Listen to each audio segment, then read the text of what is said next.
Ya, kita akan melihat perusahaan yang mau IPO, ini perusahaan, eee, makanan ya, ini ayam goreng Nelongso, PT-nya bersama Mencapai Puncak.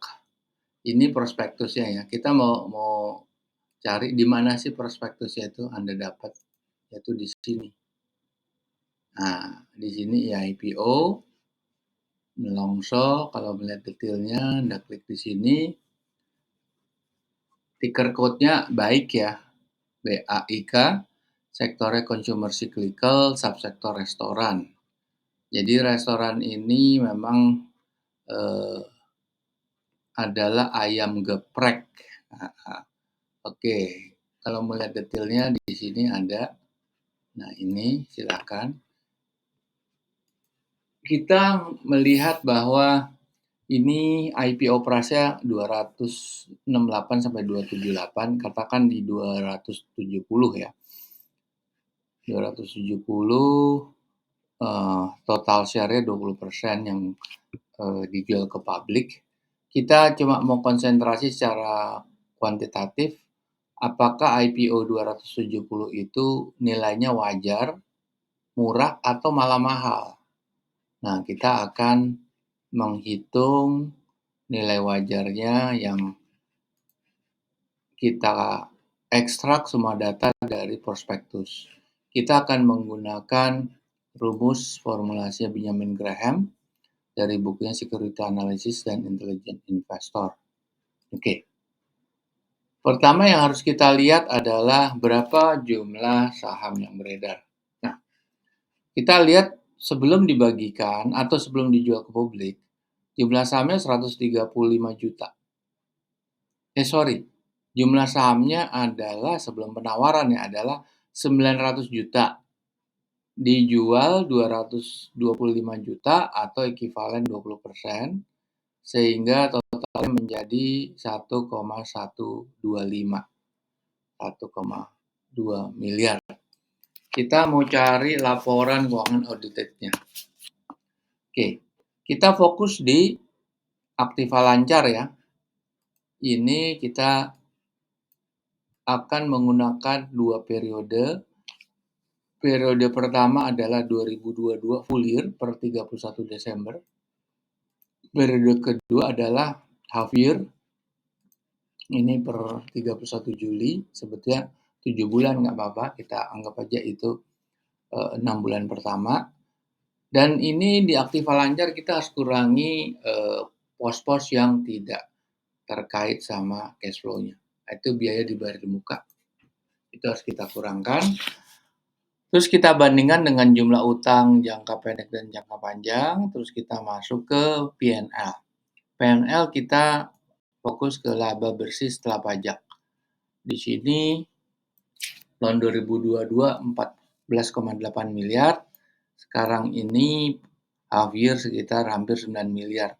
Jadi mungkin ada kenaikan yang cukup baik, andaikan ini prediksinya ini atau 6 bulan ini berhasil didouble, ya artinya dia kalau ini 8 ya 16-15 lah, dia akan naik lah, sekitar segitu ya.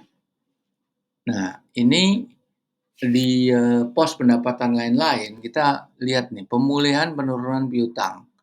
Pemulihan itu plus ya kita harus kurangkan. Ini harus dikeluarkan pada dasarnya. Beban penurunan utang juga kita harus keluarkan. Oke, kita lihat dia bayar dividen atau tidak. Dia ada dividen saham, tapi kita nggak hitung dividen saham ya.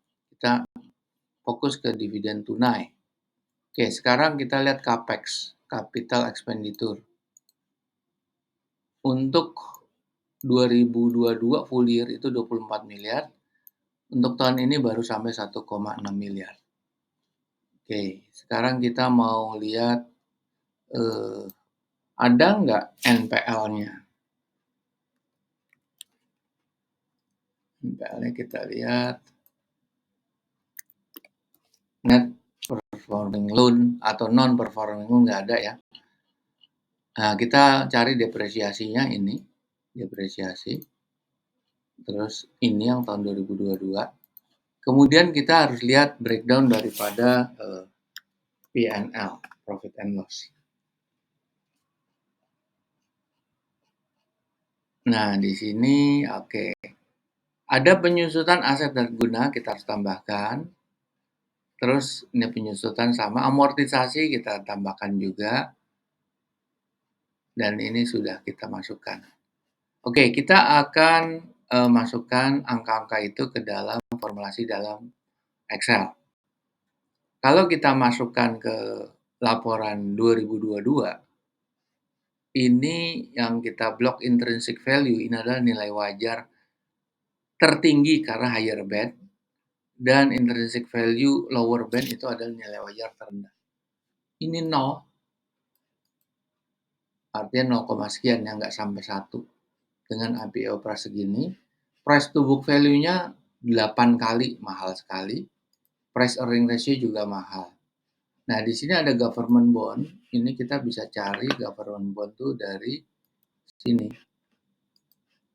Nah, ini untuk 10 tahun tenornya 6,6. Oke. Sekarang kita masuk lagi ke Excel.